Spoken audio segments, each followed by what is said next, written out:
Ísabella, ég bara spyrja þig, nú ert þú náttúrulega ekki frá Grindavík. Hvernig þín tilfinning að koma að þið náttúrulega eru verið að æfa, þið hefur verið að æfa hérna og bara spila núna. Hvernig þín tilfinning yfir því? Bara góð, sko. Það góður andi hérna og þú veist, veit að allar Grindavíkurstelpurnar elska að vera hérna. Þannig að það bara mjög næs. Ert þú með einhverjar áhyggjur að það koma að þetta? Nei, ekki neitt. Þannig að þú sérð alveg að bærinn bara alveg í bara fínu standi, eða ekki? Já, jú.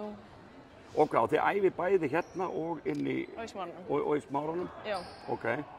Og svona þessi leikur, hvernig var svona, hvernig svona metur hann? Það er kannski bara æfingarleikur? Já, bara svona típiskur æfingarleikur, fyrsti leikur. Þú veist, erum nýbyrjar, þú veist, stelpurnar nýkomnar, útlendingarnir.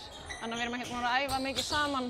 Þannig að þetta svona spilaðist út frá því, en ég bara spennt fyrir framhaldinu. Já, og ekki ykkar markmið, ekki alltaf spennt bara beint á toppinn? Jú, algjörlega. Og hvað, og menna nú bara stefnan að spila einhverja leiki hér í vetur, eða ekki? Jú, mér skilst að það séu að minnstakosti einhverjir 3 leikir sem búið að staðfesta. Já, annars í Smáranum, annars veit ég ekki eitthvað mikið það. Nei. Hérna náttúrulega heimavöllurinn, ekki? Já, jú.